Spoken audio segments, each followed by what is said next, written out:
including a release of the most high-level political prisoners. You know, we have concerns about specific important political prisoners like Najati Tayyar from Homs, Yahia Shorbaji from Daraya, these kinds of folks who we have reports have been tortured, etc.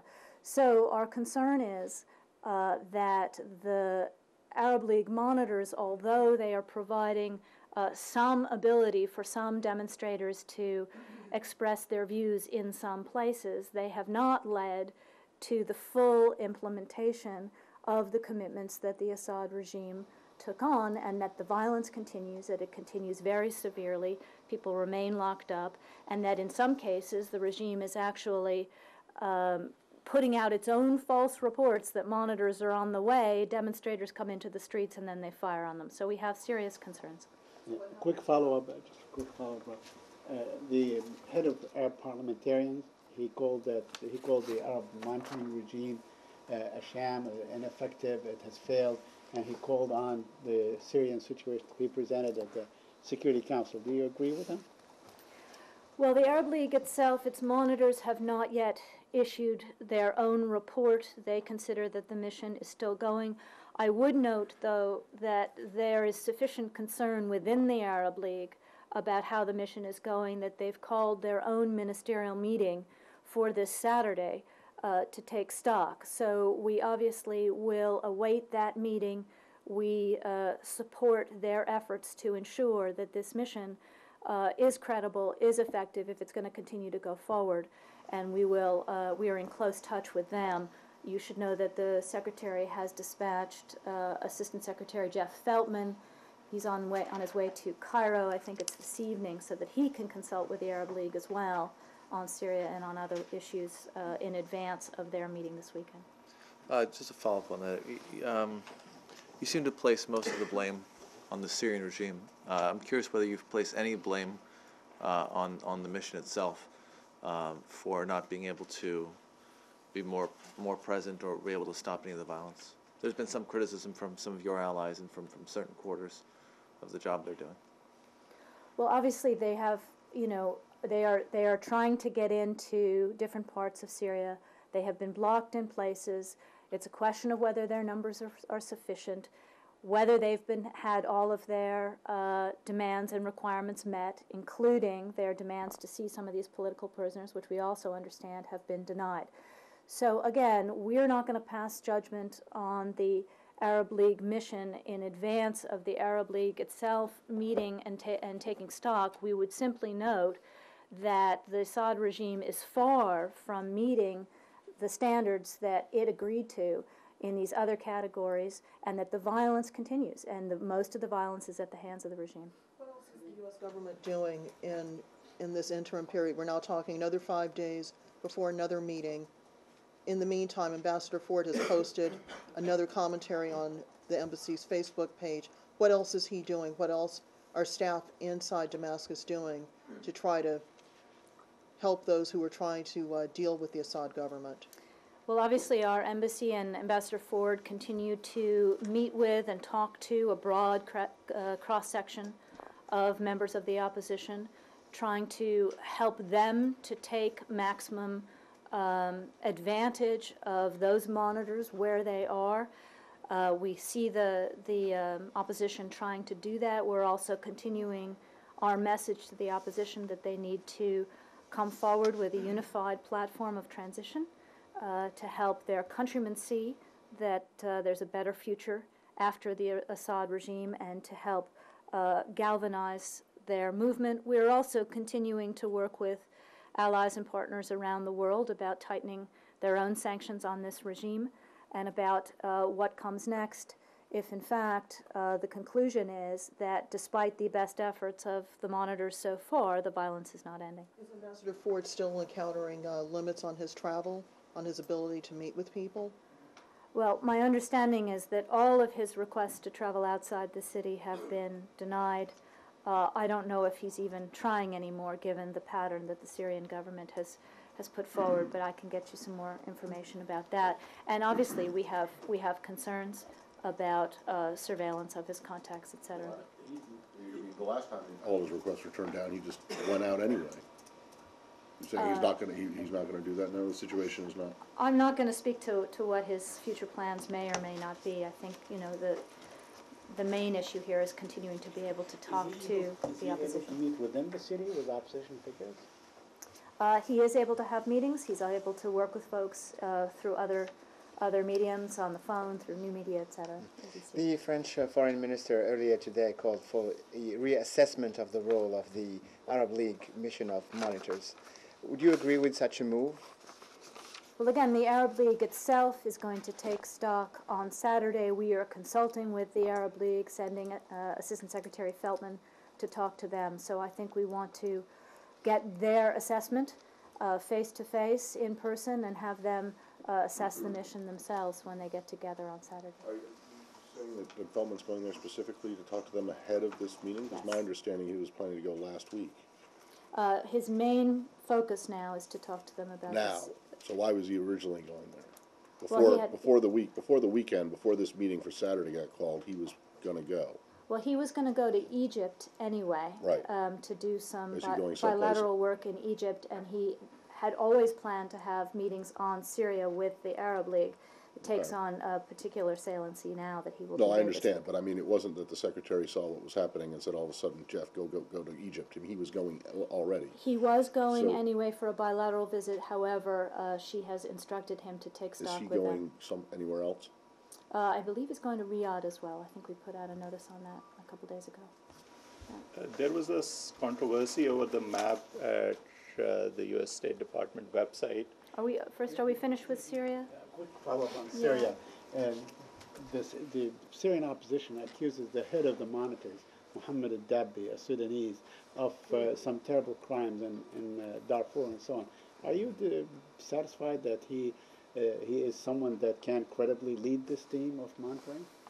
Well, Saeed, I missed you on Thursday when we spoke to this right. issue. Yeah, We did sorry speak to about this that. issue on Thursday. You Yes, know, we're going to judge this monitoring mission by the results. I'm not going to get into parsing personalities. Thank you. Please, still Syria? Different topic. Let Lily do it. Still Syria? Yeah, Any please. reaction to the threat from the Free Syrian Army to carry out attacks in a couple days against the regime if the mission does not succeed on the part of the Arab League? From the attack on the oil pipeline and No, the Free Syrian Army threatened today to attack the regime spectacularly in a few days if the Arab League mission does not succeed in ending the violence.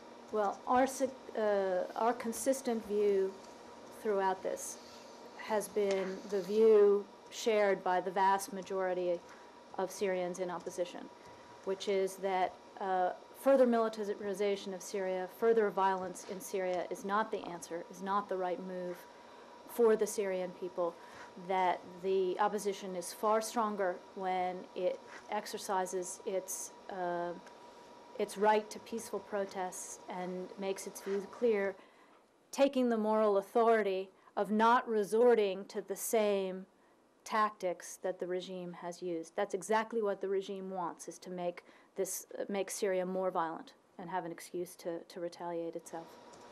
Please. The controversy over the map now, the State Department has posted the new map which shows line of control in Jammu and Kashmir with a dotted line, thereby indicating that it is a disputed territory. So is that the official position of State Department, that it is a disputed territory? Well, first of all, I think the map that you saw has been up straight through. We have not yet replaced the maps that we had to take down that were incorrect. And when we do, we'll let you know and we'll walk you through the whole thing. But I think the one that you're referring to is not a new map on the website. Do you have any reaction to reports that the Taliban is going to open an office in Qatar? There was an announcement saying they were going to do so.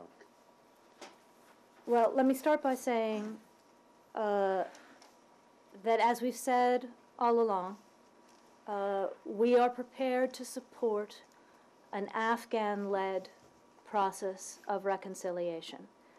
As the Secretary keeps saying, you don't negotiate with your friends, but this process will only be successful if those Taliban are prepared to renounce violence, break ties with al-Qaeda, support the Afghan constitution in all of its elements, including human rights for all citizens, and particularly for women. We've seen these reports of some kind of a preliminary agreement with regard to an office for Taliban political activity. I would note that on December 27th, Afghan President Karzai expressed his own support for an Afghan Taliban political office, which provided an address that the traditional loyal Jirga of Afghanistan had demanded and the High Peace Council had demanded as a place where they can talk to the Taliban, a necessary site for negotiations in order to move the peace process forward. So, you know, we are not aware of any formal decision. We're not aware of any formal announcement, but we are prepared to support a process that the Afghans support. And with regard to any office, you know, it would be a question for the host country, the Afghans, and the Afghan Taliban to agree on. Vice President Biden said that the Taliban is not an enemy of the United States, but the way you described them, I'm not quite sure if you agree with that. Nadia, we've been over this 1,000 times, and I also spoke to Vice President Biden's comments, so I'm not going to speak to that again. Are you able to say any more about reports that if an office were set up, that the U.S. would release 5 people being held at Guantanamo as part of this setup of this office and to help move the negotiation process along? I'm not going to speak to any of those kinds of purported details, please. I wonder if you can step out and look at the bigger picture on this. What would the actual objective of these talks, these potential talks, be from the U.S. perspective? What is the goal? Does it have to do with ending the war in Afghanistan, ending the U.S. presence from the?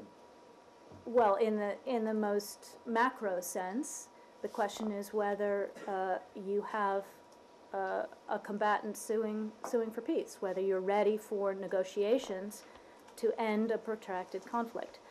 In the tactical sense, in the strategic sense, are there individual fighters of strategic significance who are prepared to come off the battlefield and join the political process within the framework that the Afghans have discussed and that we have supported, namely that they are now ready to denounce violence, to cut ties with al-Qaeda, and to work within the Afghan constitution. So, you know, in any negotiated settlement at the end of a conflict, there has to be a negotiation, right? So the question is whether this office, were it to open, could play a positive role in that. But as we have said, we have a policy here based on 3 principles: fight, talk, build. We will continue to fight along with the Afghans.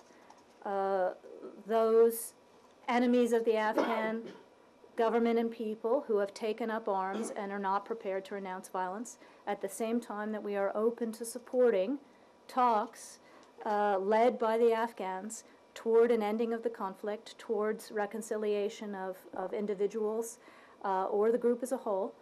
And we also have to build. We have to build a better neighborhood among the countries of the region, Afghanistan and Pakistan, and then more broadly through the New Silk Road Initiative. Can I just follow that up quickly? Please. I think that it feels like there's been statements more recently than you referenced from Karzai that indicate that this current group of interlocutors who are in the news right now are not really influential Taliban players.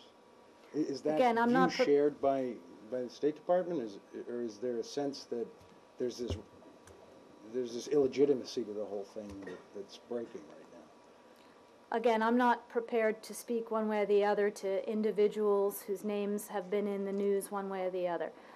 What we've said is that we support an Afghan-led process. So the Afghans have to be in the lead. This is their country. We will support a process that leads to reconciliation along the lines that we've discussed. So it's really the Afghans' call to make here what is legitimate. Does your support of the Afghan-led process include support for the Taliban opening an office in Qatar? Again, this is a discussion that has to be had Yeah, I'm by sure it the is, host and I'm sure country. that the US has